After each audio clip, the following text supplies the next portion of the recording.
Vamos a tener abierta la Biblia, por favor, en 1 Corintios 11, 23, a partir de ahí, pero vamos a estar leyendo algunos fragmentos.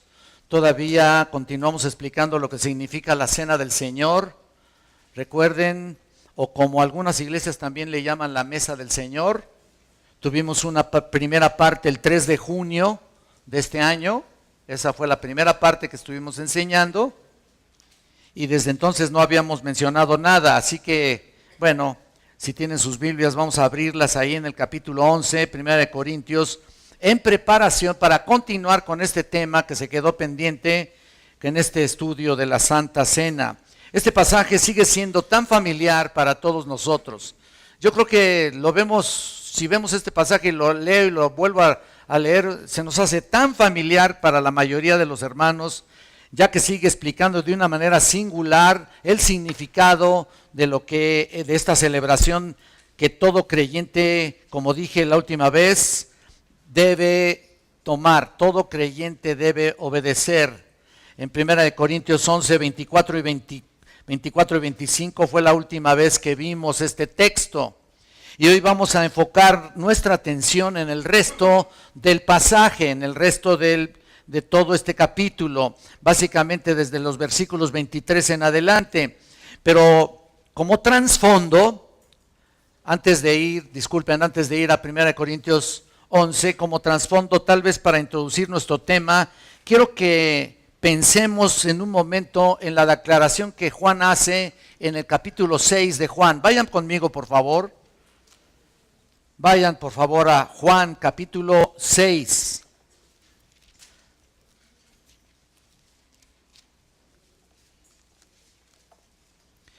El Señor Jesús aquí dirigiéndose a los judíos que lo escuchaban, dice lo siguiente en el versículo 51.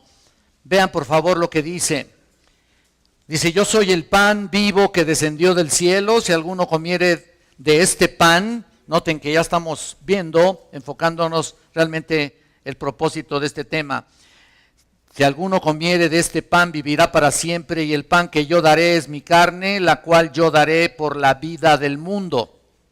Al escuchar estas palabras, tú sabes, cuando estaba aquí en medio, el Señor Jesucristo en medio de los discípulos, obviamente, pues la gente no entendía, ¿no? No entendía exactamente lo que Jesús decía, y llegaron a una interpretación realmente equivocada, una interpretación literal de sus palabras. Porque leemos en el 52 que dice, entonces los judíos contendían entre sí diciendo, ¿cómo puede darnos a comer su carne? ¿Verdad? ¿Que no entendían?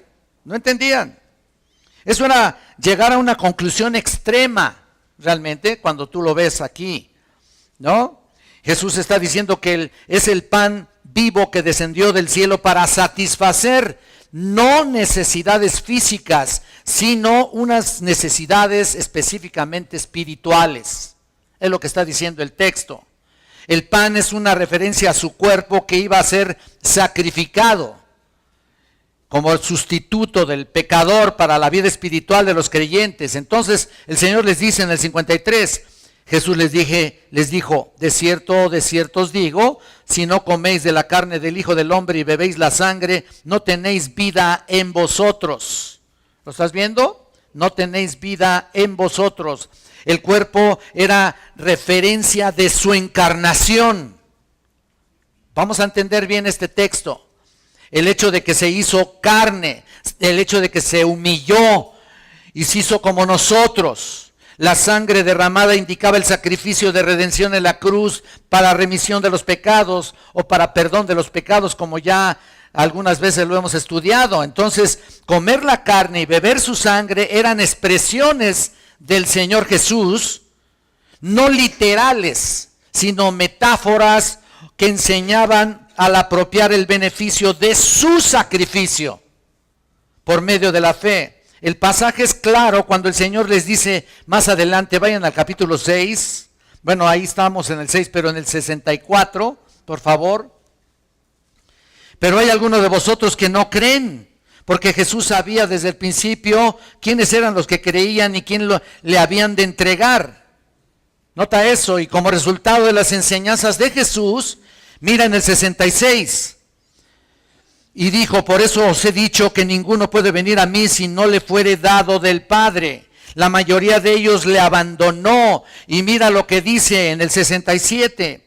Dijo entonces Jesús a los 12, ¿quién queréis acaso iros también vosotros? 68. Le respondió Simón Pedro, Señor, ¿a quién iremos? Tú tienes palabras de vida eterna. ¿Cuáles palabras? Bueno, lo que Jesús ya les había dicho desde el 51. Yo soy el pan vivo que descendió del cielo.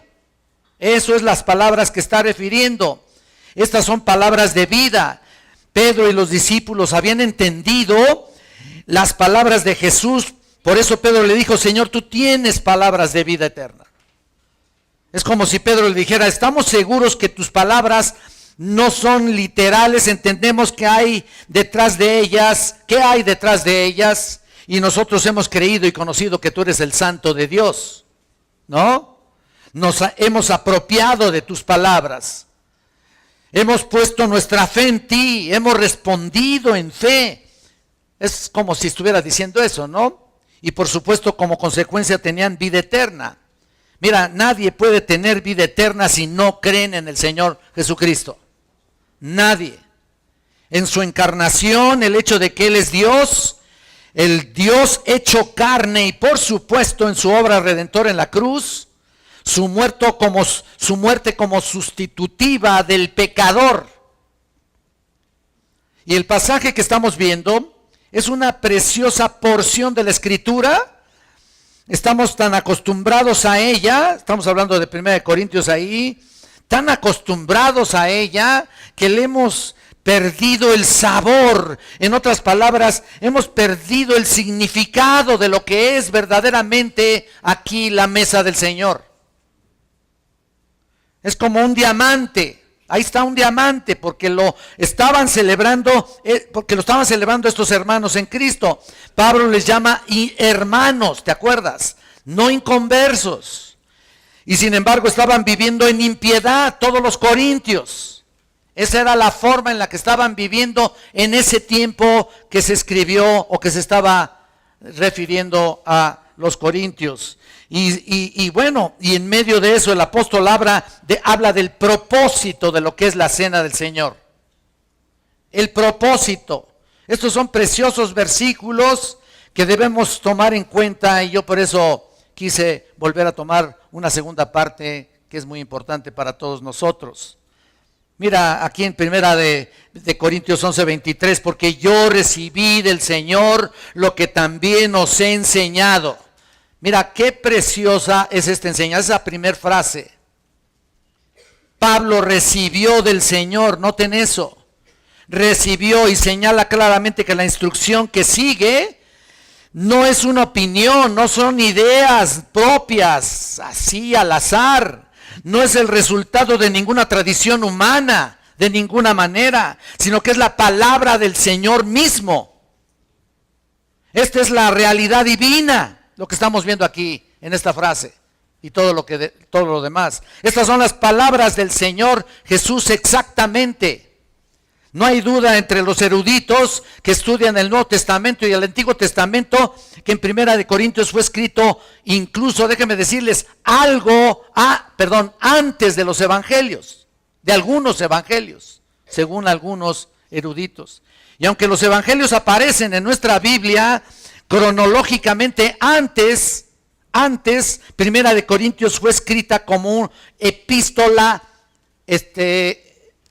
antes de que se escribieran algunos evangelios, según algunos eruditos. Así que aquí tenemos la primera instrucción escrita, de primera mano, se puede decir.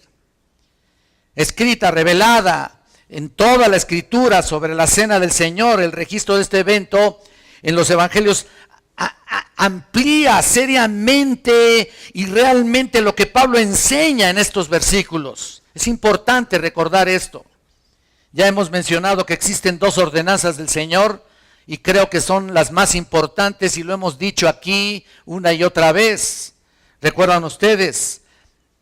La iglesia instituyó el bautismo y la cena del Señor. Dos ordenanzas muy importantes. Él mismo estableció el orden por medio de su ejemplo e instrucción. Y noten que el Señor llama a la comunión la cena del Señor. Ahorita vamos a saber por qué. Esta es su cena. Nosotros somos sus invitados. Cuando venimos a celebrar la cena tenemos que tener conciencia de lo que es su cena. Y nosotros, aquellos que venimos a participar con Él. El Señor está presente en medio nuestro, en medio de su iglesia cuando celebramos la cena, en una manera espiritual, por supuesto. Así que el Señor está presente aquí. Miren, seguimos leyendo, porque yo recibí del Señor lo que también nos ha enseñado, que el Señor Jesús, la noche que fue entregado, tomó pan, y habiendo dado gracias, lo partió y dijo: tomad, comed, esto es mi cuerpo que por vosotros es partido. Haced esto en memoria de mí. Asimismo tomó también la copa después de haber cenado, diciendo: esta copa es el nuevo pacto en mi sangre. Haced esto todas las veces que la bebiereis en memoria de mí. Así pues, todas las veces que comiereis este pan y bebiereis esta copa, la muerte del Señor anunciáis hasta que Él venga. Entonces Pablo usa las palabras del Señor y nos dice que el Señor Jesucristo pronunció exactamente estas palabras y nos dice que fue la noche que fue entregado. Quiero que lo piensen bien. La noche que fue entregado. Pablo quiere mostrar, guiado por el Espíritu Santo, el contexto histórico en el cual la cena se celebró por primera vez. Y guiado, por supuesto, por el Espíritu Santo. Por primera vez con los discípulos. Esta no era una noche cualquiera, ¿no? No era una noche común. Esta no fue la noche en que esta fue la noche en la que el Señor fue entregado. Esta era la noche cuando Jesús iba a ser traicionado. Y esta era la noche de Pascua. Quiero acentuar ese punto que es muy importante porque ahorita lo vamos a ver. La noche de Pascua, históricamente la clave de la historia de Israel. Bueno, una vez al año los judíos, algunos de ustedes posiblemente lo sepan, celebran la Pascua, celebraban la Pascua judía, como sabemos, era la conmemoración del memorial de la liberación de la esclavitud de Egipto, de ellos. Hablamos de esto, y Dios utilizó una serie de plagas, si te acuerdas, ¿no? Una serie de plagas. Ustedes recuerdan que para sacar al pueblo de al pueblo de Israel de Egipto, la última de estas plagas que el Señor ejecutó fue la muerte de todo primogénito, sea animal o sea persona. Seguramente lo recuerdas, algunos lo han estudiado, etcétera, etcétera. Tanto hombre como animal, todo primogénito tenía que morir. Y la única manera que los judíos se protegían o podrían ser protegidos de este juicio de Dios sobre los primogénitos era sacrificando un cordero y rociando su sangre sobre los dinteles de las puertas. Entonces, todo el pueblo, el pueblo de Israel, los judíos, comenzaron a hacer eso en sus casas. Y nos dice el pasaje de Éxodo 12 que el ángel del Señor pasó sobre estas casas y ninguno de ellos sufrió ningún daño. La sangre de un cordero, la sangre del cordero los protegió. Y ese es el punto, ese fue simbólico de lo que Jesús haría más tarde, más adelante. Entonces Dios estableció que esa noche la Pascua sería recordada incluso por generaciones. Cuando celebraban esta comida recordaban esta gran liberación en su historia. ¿Y qué es lo que comían? Bueno, comían un cordero, pan sin levadura, hierbas amargas. Para un judío esta comida simbolizaba esa liberación de Egipto y simbolizaba, por supuesto, el poder de Dios. ¿Para qué? Bueno, para ser liberados de la esclavitud de Egipto y ser llevados a la tierra prometida. Para nosotros los cristianos, la Santa Cena, escucha bien, equivale y simboliza la liberación de nuestra esclavitud de pecado y de Satanás y la transferencia al reino de su amado Hijo. Hay un paralelo entre la Pascua y la Cena del Señor muy importante. La cena de la Pascua se celebraba bajo la dirección de alguien. Haz de cuenta que estaba alguien como aquí yo estoy en este momento, pero era más en las casas. Entonces ahí estaba alguien, por ejemplo en Lucas 22, vamos para allá. Vemos específicamente que la primera cena del Señor fue celebrado bajo la comida de Pascua, no hay duda de eso. Lucas 22, versículos 7 y 8. Dice aquí en el 7 y en el 8, llegó el día de los panes sin levadura, en el cual era necesario sacrificar el cordero de la Pascua. Y Jesús envió a Pedro y a Juan diciendo, id, preparadnos la Pascua para que la comamos. Nota eso, noten eso. Ellos estaban celebrando la Pascua, la cena de la Pascua, bajo la dirección por lo general de parte de, estando en una casa, por ejemplo, los judíos, en alguien que estuviera al frente de la casa, tal vez el padre de familia o el patriarca de la familia, pero alguien estaba encargado de conducirla. Lleva a cabo esta celebración, esta comida, llevaban a cabo eso.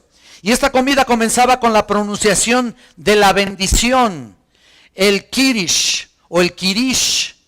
Esta constituía la bendición y en ese momento se participaba de la primera copa de vino. 4 copas de vino se observaban en la celebración de la comida de Pascua. No quiere decir que cada uno tomaba 4 copas independientemente, no, tomaban una por una, la primera, y se pasaba alrededor de todos los participantes los participantes que estaban ahí. Pero esta es la primera copa, la cena incluía esta copa y otras, por supuesto, y vamos a verlas. Era vino tinto, por supuesto, que simbolizaba la sangre del cordero. Sangre por lo que fueron protegidos allá en Egipto, se los vuelvo a repetir, ¿no? El que presidía tomaba la copa y la pasaba para que todos también lo hicieran. Y luego venía la parte donde se comían las hierbas amargas. Hierbas amargas. El aspecto de la comida era como un aperitivo, ¿no? Donde mojaban esas hierbas en una salsa de frutas. Frutas amargas también, llamada haroshet o haroshet. Esto era simbólico de la amargura que ellos pasaron por 400 años ahí en Egipto, en esclavitud. Esto era simbólico, por supuesto, a todo eso. Y terminando ese haroshet, esa celebración de comer hierbas amargas, se daba una explicación del significado de la Pascua a los que participaban en la cena. También comían panes sin levadura, que representaba el pan que ellos habían llevado al desierto cuando salieron de Egipto, ¿te acuerdas? Sin levadura, ¿por qué? Porque la levadura corrompe y el pan se echaría a perder. Salieron con pan sin levadura para poder conservarlo en aquel día que salieron de Egipto. Y después de esta explicación del significado de la comida, que era un pequeño sermón ahí, por decir así, los participantes de la cena cantaban el Jalel, que es donde nosotros obtenemos la palabra aleluya. El Jalel era un himno que se cantaba y era en los salmos, basado en los salmos 103 al 118. Si lo quieres apuntar para que luego cantes el Jalel en tu casa, ¿no? Si quieres. Pero en la primera parte del Jalel cantan el salmo 103 al 114. Cantaban ese himno, entonces participaban de la segunda copa. En este momento el líder de la cena partía el pan sin levadura, elevaba una oración y la comida ahora sí comenzaba. Y cuando la comida concluía, el anfitrión oraba y todos los participantes estaban ahí y participaban de la tercera copa. Después de la cual ellos cantaban la última parte del Jalel. Y después de esto se retiraban. Y justamente, escuchen esto, vemos lo que el Señor Jesús hizo con sus discípulos. Allá en Mateo 26:30, no recuerda, por ejemplo, dice, después de cantar el himno, no sé si cuántos se acuerden de eso, ellos cantaron el himno, ¿no? ¿Se han de acordar? El Jalel, salieron hacia el monte de los olivos, ahí estaba Jesús cantando también el Jalel. O sea, Cristo utilizó, escuchen esto, la comida de la Pascua en todos los sentidos para transformarla con un nuevo significado. Pero hicieron exactamente lo que los judíos estaban acostumbrados a hacer en la celebración de esta cena. Participaban entonces de la cuarta copa de vino, que significaba la venida del reino futuro. Pero regresando a lo que el Señor Jesús hizo en la cena, vamos a nuestro texto central que estamos viendo. Recuerden que partió ese pan sin levadura y dijo, este es mi cuerpo que por vosotros es partido, en el versículo 25. ¿Lo están viendo? En el 11:25 o es 24, perdón. Este es mi cuerpo, el 24, perdón. Entonces lo que sucede aquí es que Jesús transforma la cena de la Pascua en la cena del Señor. La cambia. Y nos dice, comed este pan, bebed esta copa. Para recordar ya no la liberación de Egipto aquí. Lo que está haciendo Jesús aquí ya no es la liberación de Egipto, sino ahora para recordar la liberación de nuestros pecados. Y del reino de Satanás. Transformó el significado totalmente. La liberación del pecado, por supuesto por medio del sacrificio del Cordero, que él mismo sería sacrificado en la cruz muy poco tiempo después. Entonces toda la encarnación, escucha esto, se resume en la frase, esto es mi cuerpo, quien nació como uno de nosotros. Recuerdan ustedes cuando lo celebramos en Navidad, ¿no? La natividad. Nació como uno de nosotros, vivió como uno de nosotros, con la excepción de que sí, definitivamente fue sin pecado. Sufrió, fue rechazado, finalmente fue llevado al Calvario como sustituto nuestro. Ahora, ¿por qué hay la pregunta que yo hago, ¿no? Constantemente y me cuestiono ahora, ¿por qué hay tantos creyentes que no toman en serio la cena del Señor? No hay tantos creyentes, porque tal vez piensan que es optativa, ¿no? Que es algo que, bueno, pues es cuestión de carácter o de como yo sea, ¿no? O como esté, que es algo que pueden hacer o tal vez de vez en cuando, o cuando se les llame la atención, o cuando les llame la atención más bien. Y cuando dice, haced esto en memoria de mí, noten eso, quiere decir que significa recordar algo. Pero para la mente hebrea, hacer memoria, tenía un significado más fuerte. Quería decir traer a la conciencia la presencia misma de alguien. No es simplemente recordar a Jesús que murió hace 2000 años, no, sino que de una manera consciente hacemos memoria de la presencia y la obra de nuestro Señor Jesucristo cuando celebramos la cena del Señor. El verbo eisten, en memoria de mí, es el verbo eisten, cualquier forma que quieras. Es un verbo, pero puede ser singular o plural, se usa con frecuencia para significar una representación en memoria de mí. Dice, la Iglesia Católica no lo entendió nunca, ¿no? Ustedes, todos nosotros mucha gente viene de allá. Este pan no es su cuerpo, representa su cuerpo. Esta copa no es su sangre, representa su sangre. Cuando dijo Jesús en Juan 10, yo soy la puerta, quiso decir, yo como salvador y pastor de las ovejas represento una puerta en el redil para que pasen el redil de las ovejas. Él no era literalmente una puerta. Y por supuesto las palabras son en estos casos simplemente representativas. se usan en sentido figurado, metafórico. Entonces el pan representa mi cuerpo y la copa representa mi sangre, es lo que está diciendo el Señor. No fue literal su sangre. Su sangre todavía estaba en sus venas cuando dijo eso, caray. ¿Me están entendiendo? No era su cuerpo estaba todavía con ellos, estaba ahí presente, ¿no? Entonces, no estamos hablando de cosas literales. Recuerden que eso lo pensaban literalmente también los judíos, ¿sabían? Eso también lo pensaron. En Juan 6, ustedes han de recordar, comer su carne. Él estaba diciendo eso, comer su carne pues no nos va a alcanzar para todos nosotros, ¿no? Seguramente han de haber pensado eso. Y Pablo dice en el 23 y 24 que Jesús tomó el pan y habiendo dado gracias lo partió y dijo, tomad, comed, esto es mi cuerpo o esto representa mi cuerpo. ¿Qué quiere decir eso? Bueno, el cuerpo representa al hombre completo, al hombre total de toda la vida encarnada de Cristo. Este pan representa todo lo que soy como Dios encarnado. Pero quiero hacer una aclaración así, cuando dice Cristo, no estaba hablando de la iglesia.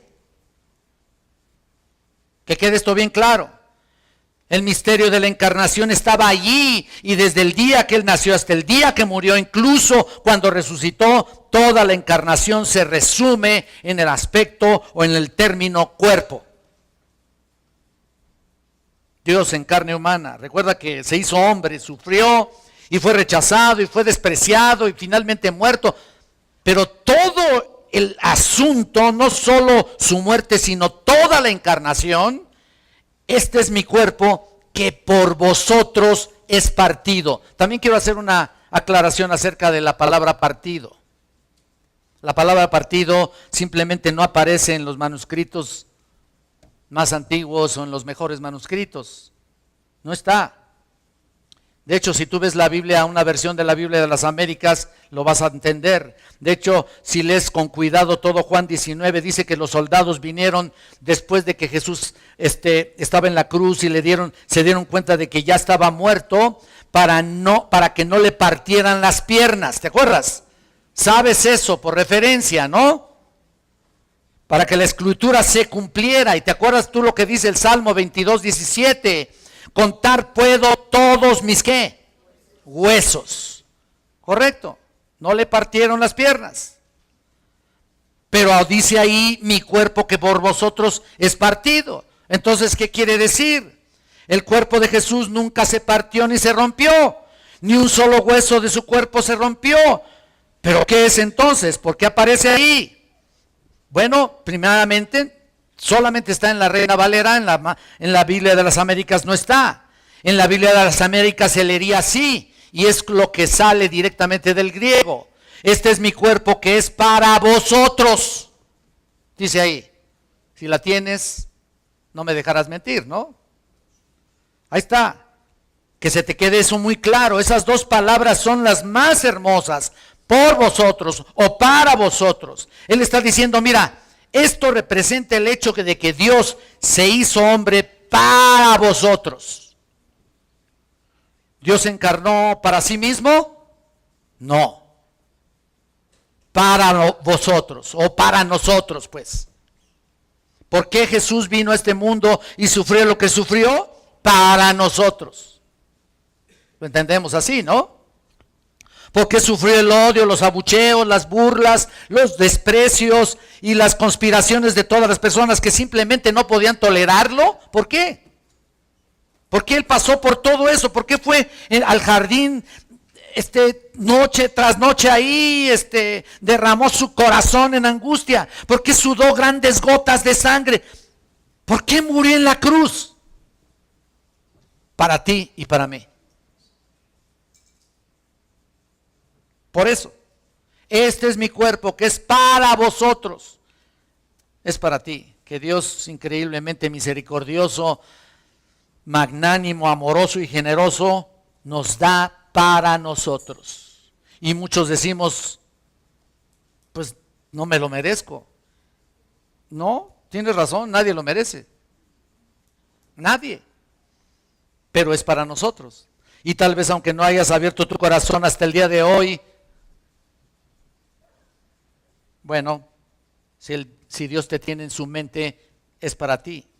Todo lo que ha hecho es para ti. Toda la vida de sufrimiento y angustia para ser sumo sacerdote comprensivo para ti, para que puedas venir a Él y puedas apoyarte en Él. Su cuerpo es dado para ti. Toda la encarnación fue para ti. La razón por la que Cristo murió es para ti o por ti, como lo quieras ver. Él murió como un sustituto para ti, vivió para que puedas acercarte a Él. Entonces Él dice, haced esto en memoria de mí. Es como decir, ya que he hecho todo esto por ti, ¿harás esto recordándome realmente como debe ser? A veces me pregunto sobre el resultado más simple de la obediencia entre cristianos. Cuando les pregunto, ¿cuánto tiempo hace que no has participado de la cena del Señor o de la mesa del Señor? Dice, hay algunos que no, pues ya tiene mucho, ¿no? ¿Cómo es posible? Yo creo que hace más de un año. Lo dicen con una simpleza y con una, pues, como si no tuviera ningún tipo de carga al respecto. Y yo les digo, eso es pecado. Si no has participado de la mesa del Señor, es pecado. Eso es desobediencia. Aquí dice, haced esto. ¿Lo entiendes? Haced esto. Si lo haces, eres obediente. Si no lo haces, ¿qué? Desobediente, ¿no? Punto.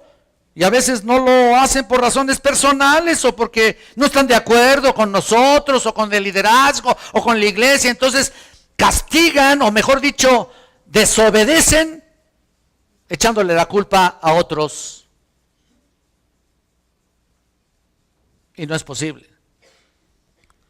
Tienes que hacerlo, hazlo, haced esto, hazlo en tu casa. Si no lo quieres hacer aquí, hazlo en tu casa, hazlo en tu estudio, hazlo ahí con tu familia, hazlo en un grupo de oración, pero hazlo.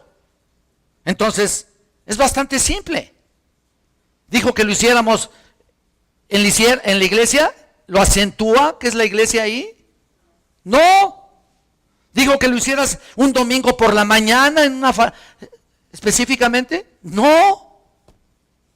No dijo nada de eso, solamente dijo que lo hicieras. Y ese es el punto. ¿Para qué? En memoria de mí. Y eso es importante. Muchos pueden beber la copa y comer el pan y su mente está un millón de cosas y un millón de situaciones en su vida y en otras cosas. Ni siquiera estás aquí. Y mira lo que dice el versículo 25, asimismo tomó también la copa después de haberla cenado, diciendo, esta copa es el nuevo pacto. Esta es la palabra diateque, el nuevo pacto, o la palabra pacto, que siempre se traduce como eso, como un convenio, un pacto, excepto en otros lugares. En Hebreos 9, por ejemplo, se traduce de otra manera, pero con esa única excepción. Es el pacto, ese es el nuevo pacto o la nueva promesa. Porque ya es para nosotros, ya es para la iglesia, aunque todavía no comienza la iglesia o no comenzaba desde que lo dijo la primera vez, pues es para el comienzo de la iglesia. Esta es la palabra diateque, ya se los dije, pero es el punto específico en el cual hace pacto con aquellos que habrían de ser sus hijos. Es como si dijera, haz esto, incluso dice, haz esto en memoria de mí. Es como si dijera, haz esto cuantas veces sea posible, en memoria de mí. No importa cuántas veces se haga. Unos lo celebran cada mes, otros cada 15 días. Yo recuerdo a alguien que los festejaba cada semana. No importa cuántas veces se tenga que hacer. El antiguo pacto entonces fue ratificado por la sangre de ¿qué? De animales. El nuevo pacto es ratificado por la sangre de Cristo. Cuando firmas un documento lo ratificas, ¿no? Cuando alguien te envía documentos legales y tienes que firmar allá abajo, ratificas tu compromiso o tu promesa o tu pacto. Prometen ellos darte un producto y tú prometes pagar, ¿no? Ese es el punto. hay un pacto ratificado con sangre. Y de hecho, cuando los convenios se hacían, y a veces algunas sectas, ambas personas se cortaban un poco en su cuerpo, y pues ahí unían donde sangraban para hacer un pacto de sangre, y era la señal de que iban a cumplir con esa promesa o con ese compromiso ratificado en un pacto de sangre. Pero en este pacto Dios está haciendo una nueva promesa. ¿Cuál es esa promesa? Ya no el antiguo pacto de la ley, ya no a través de sacrificios de animales, es una nueva promesa. Perdonaré todos tus pecados para siempre. El perdón de los pecados. Ese fue algo nuevo. Y su único sacrificio, su única ratificación por sangre, terminaría con los sistemas sacrificiales de la antigüedad, que no eran suficientes. Pero con Dios te dará perdón y vida eterna por la sangre de Cristo. Eso es el punto. Y fue como si en la cruz Cristo mismo firmara, ¿no es cierto?, con su sangre por ti y por mí. Ese fue el nuevo pacto, la sangre de Cristo, donde se compromete Él al perdón y la vida nueva. Pero hay otra cosa. Cada vez que celebramos la mesa del Señor, estamos reafirmando esa promesa, ¿me entienden? No es una cosa simple, por favor. Estamos reafirmando, estamos tomando la copa y estoy renovando la promesa de Jesús conmigo. Pero aunque no es condicional, ratificó mi parte en el cumplimiento de la salvación, o ratifico mi parte en el cumplimiento de la salvación. Y tú dices, ¿cuál parte? Mira, si Dios te salvó, te dio vida eterna, perdonó tus pecados para siempre porque creíste. Entonces, cuando tomas el vaso o la copa, estás ratificando tu compromiso y dices, creo, renuevo ese compromiso, actualizo ese voto, reafirmo esa promesa delante de ti, Señor. ¿Me explico? ¿Cuándo? Pues cada que lo tomas. Por eso dice el 26, así pues todas las veces que comieres este pan y bebieres esta copa, la muerte del Señor anunciáis hasta que Él venga. Entonces, ¿cada cuando lo haces? ¿Te gusta proclamar la muerte de Cristo? ¿Cada cuando anuncias su muerte? ¿Con qué frecuencia quieres comunicar su muerte? ¿O cuando lo haces en memoria de Él? ¿O estás pensando en otras cosas? ¿Pondrás tu mente realmente en su muerte y en todo lo que hizo por nosotros? ¿Me recordarías? Prácticamente nos preguntaría si el Señor, ¿me recordarás en toda plenitud? Mediante esos elementos que son solamente símbolos, pero que significan un profundo recuerdo de su muerte y su resurrección. Ahora, nota que no es solo una comunión, sino que es una proclamación en el versículo 26. Estás mostrando la muerte de Cristo al mundo, lo estás proclamando. ¿Lo estás viendo en el versículo 26 ahí? Lo estás anunciando, te conviertes en un proclamador de su muerte. ¿Me explico? Aquí es el punto. ¿Y hasta cuándo proclamamos la muerte de Cristo? Pues dice ahí que hasta que Él venga. ¿No? Nos mantiene esperando el día que Él venga por su iglesia, por nosotros. Entonces no es una manera simple de venir a participar de la mesa del Señor. No es cualquier cosa. Para mí era importante pues explicarlo lo más que se pueda. Recordamos que lo que Cristo ha hecho y anunciamos ese hecho, pero Pablo dice que tenemos que venir con actitudes específicas, especiales. Por eso nos preparamos para la cena. Mira lo que dice el versículo 27. De manera que cualquiera que comiere este pan o bebiere esta copa del Señor indignamente será culpado del cuerpo y de la sangre del Señor. ¡Wow! Entonces hay sus condiciones y sus cuidados, los cuidados que tenemos que tener para participar de estos elementos que están aquí. Mira, la palabra aquí, indignamente, es la palabra anaxis. Es una actitud de indiferencia. Es tomar la cena del Señor como un rito, pues. Así, sin un corazón realmente arrepentido, pues. De nada sirve tomarlo así, de esa manera. Es muy importante si tratas esto como una cosa común y corriente, con simpleza y con una actitud indiferente. Literalmente te vuelves responsable. Por eso dice aquí, serás culpado del cuerpo y de la sangre del Señor. Entonces no es cualquier cosa, ¿no? Si vienes a esta mesa erróneamente, pues eres culpable de ello. ¿Qué significa indignamente? Bueno, los corintios así lo hacían, ¿eh? Venían a la mesa del Señor indignamente. ¿Cómo? En desobediencia. Venían a la mesa del Señor con una actitud realmente indiferente, irreverente, sin darle la importancia de lo que significan todos los elementos. Esto es indigno de ti e indigno también de Él. En segundo lugar, tratas a la mesa del Señor de forma religiosa. Es esto también otra forma de tomarla indignamente. De manera religiosa, de tener cuidado de hacerlo para que los demás vean que eres muy espiritual. ¿No? No lo vas a dejar de tomar porque quién sabe qué dirá tu vecino, el que está al lado de ti, ¿no? Otra forma en la que puedes pervertir la mesa del Señor y hacerlo indignamente es al convertirlo en una cosa salvadora, en lugar de algo normal, que piensas que al hacerlo estás justificándote a ti mismo. ¿Me entienden? Ahí está. Otra manera de venir indignamente, cuando vienes a la mesa del Señor con amargura hacia otro cristiano,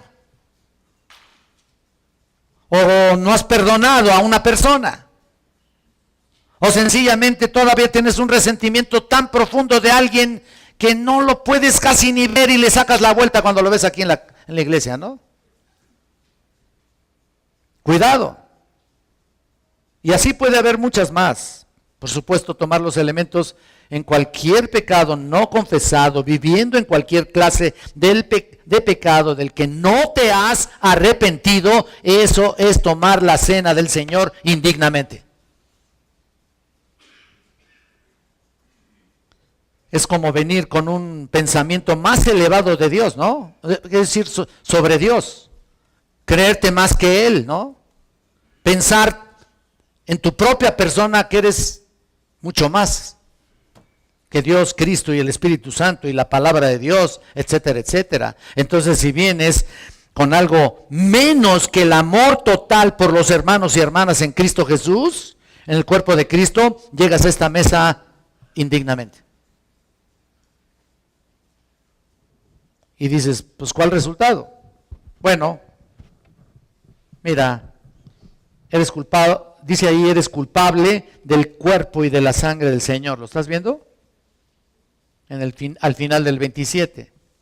¿Y qué significa eso? Literalmente lo has tratado de una manera no digna y te vuelves culpable de ese tipo de maltrato.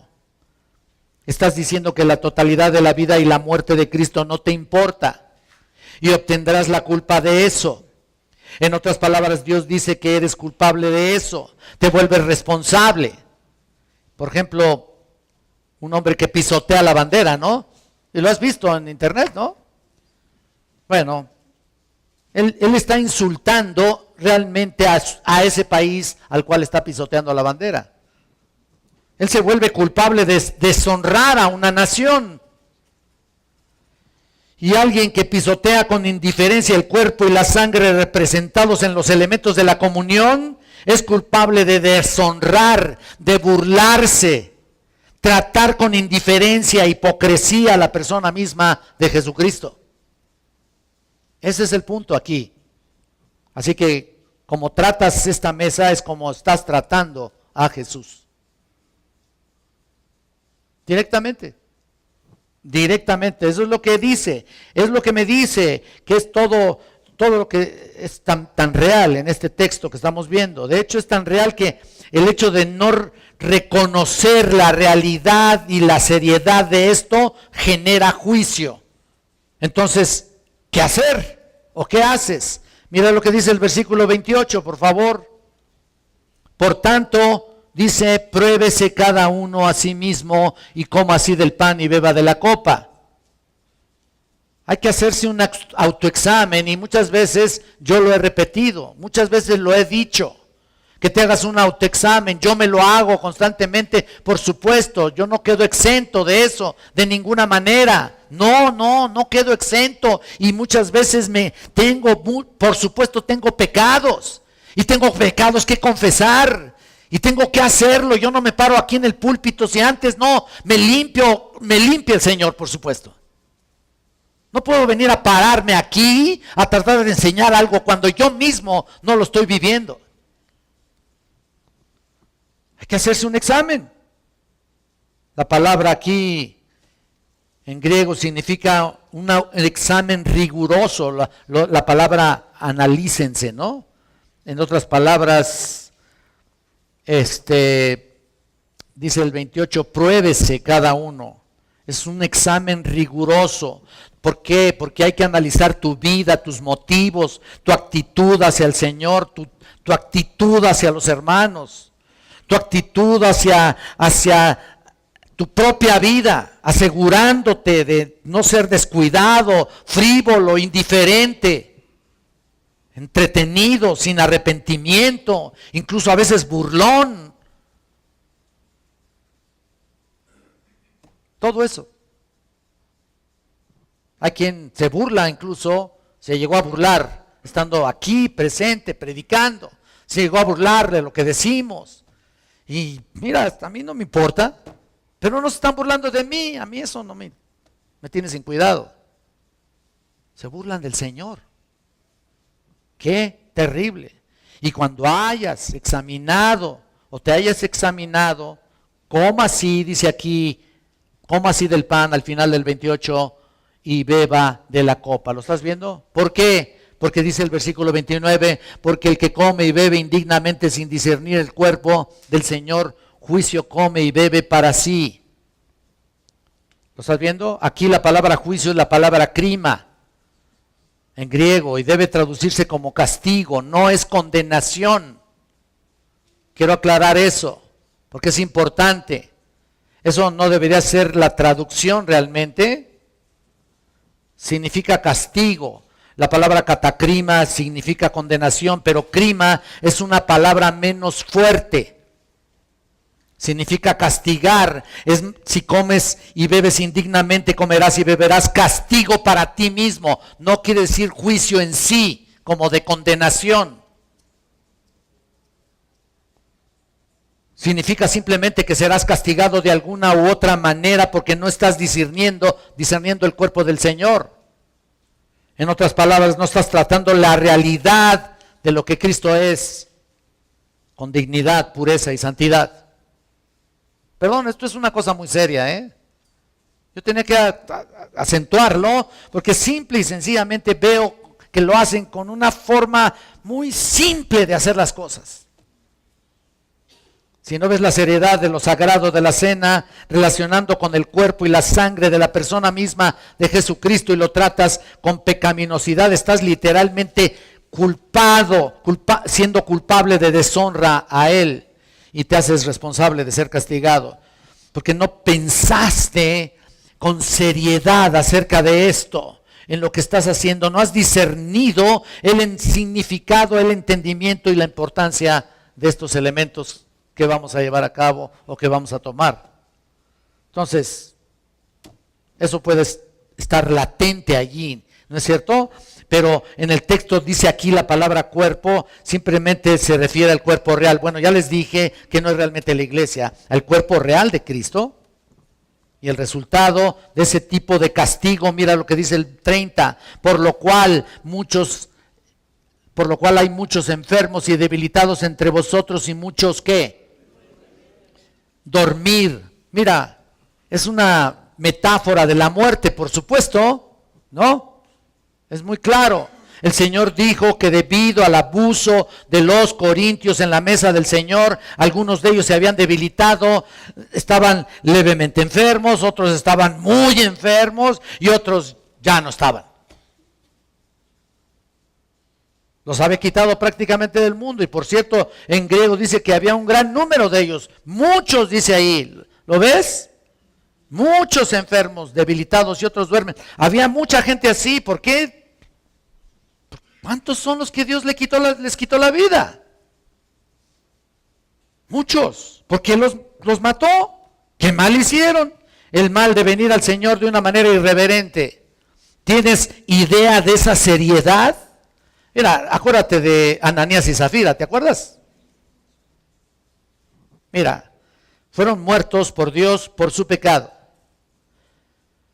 Y todo lo que prometieron hacer con la iglesia y no lo cumplieron, pero probablemente fue en un tiempo, en un servicio de comunión.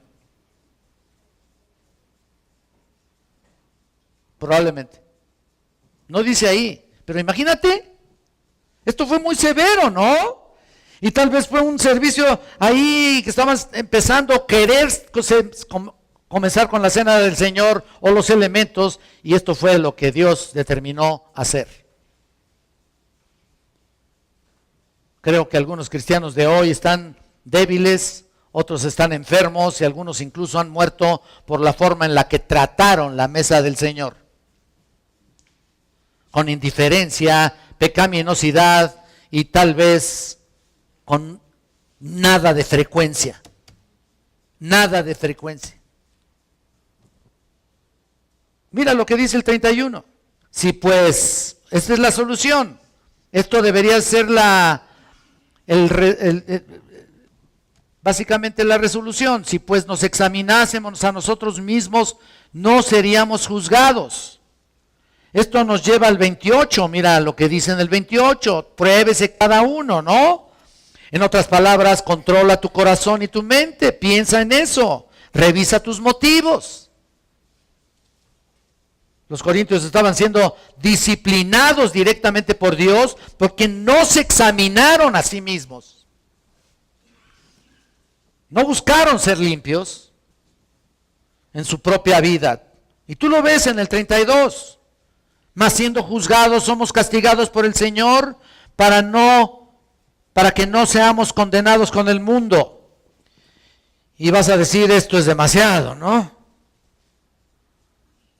Voy a ir a la mesa y si algo anda mal, pum, vale, mano, ¿voy a caer ahí o qué? ¿Puedo terminar en el infierno? No significa eso. Somos castigados por el Señor. Recuerden que no debe ser catacrima con el mundo, sino crima. Somos castigados por el Señor para que no seamos, eso sí, condenados con el mundo. Pero escucha, ningún cristiano, ningún verdadero nacido de Dios, bajo ninguna circunstancia será condenado con el mundo. Que te quede bien claro. La gente puede pensar que pierde la salvación. No. En este versículo que estamos viendo, ¿esto significa que estoy perdido? No. Nunca serás condenado con el mundo porque a falta de eso serías ¿qué? Castigado nada más. Lo peor que podría pasar es que te lleve al cielo, ¿no? Ahí verás. Te pueda llevar al cielo, vas a estar mejor. Pero ya no vas a estar figurando aquí en este mundo. Y tal vez vas a decir, pues creo que no es tan malo, ¿no? Bueno, a lo mejor lo dices así, pero quién sabe cuántos también hayan padecido por eso. El punto del versículo es, el castigo del Señor tiene el propósito de no llegar a ser condenados junto con el mundo impío. Eso es lo que está diciendo. El mundo tiene que ser juzgado. El mundo va a ser condenado. El mundo impío. Entonces, por eso dice, para no ser condenados con el mundo. Ese es el punto. Recuerden, por ningún motivo somos castigados con el mundo.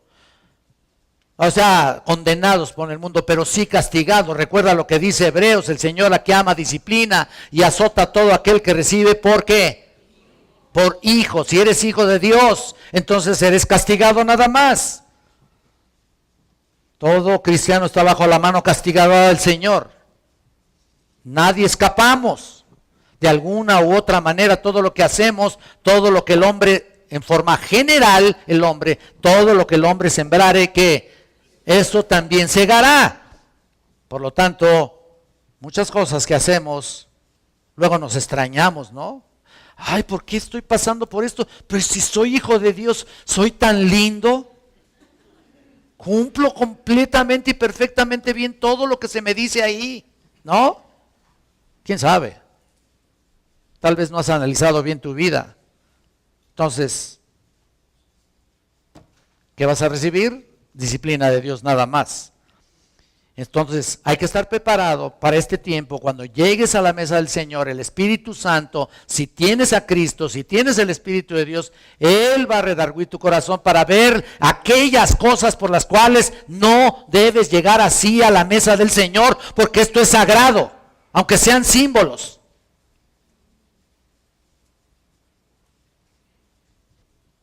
Mira el versículo 33. Así que, hermanos míos, cuando os reunís a comer, esperaos unos a otros.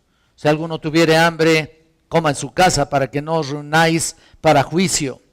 Las demás cosas las pondré en orden cuando yo fuere. Lo importante es que si tienes hambre, pues vete a tu casa y come allá, ¿no? Para que no seas castigado. Y Pablo dijo a los judíos, mejor come en tu casa para no venir para no venir controlado y no comas juicio. ¿Y a nosotros? ¿Qué pasa con nosotros? Bueno, ordena tu vida y habiendo sido confesado o habiendo confesado tus pecados, ven y participa de la mesa del Señor. Entonces, participa con una limpia conciencia y quede bien claro en tu mente lo que estamos hablando. Ahora, hermanos, les pido por favor que nos preparemos para celebrar juntos la mesa del Señor. Inclinen su rostro y vamos a orar y vamos a ponernos a cuentas, por favor. Y vamos a seguir leyendo este pasaje, pero vamos primeramente a orar y luego a ser partícipe de la cena del Señor. Por lo cual les pido a los diáconos que se preparen para repartir los elementos, pero primero oremos a nuestro Padre Celestial.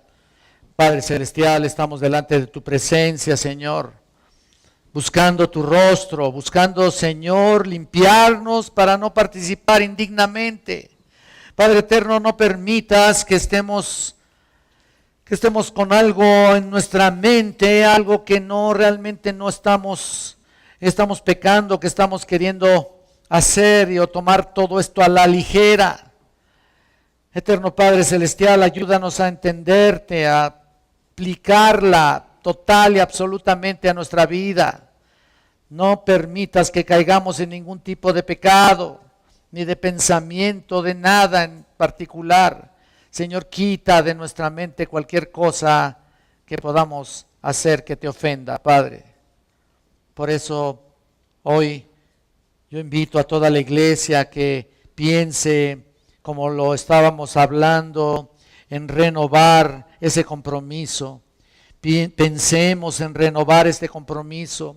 Ayúdanos, Señor, a renovar, a actualizar ese voto, a reafirmar esa promesa en el nombre de nuestro Señor Jesucristo.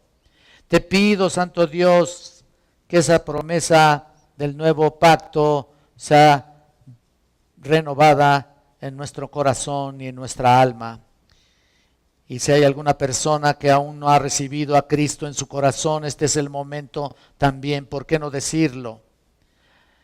Sin embargo, Señor, yo te pido que alcances a todos los que han de ser escogidos y que han de ser, Señor, obedientes a tu bendita palabra. Santo Dios, prepara nuestro corazón, límpianos de carne y de espíritu, Señor. Te lo pido en el nombre de Cristo. Amén.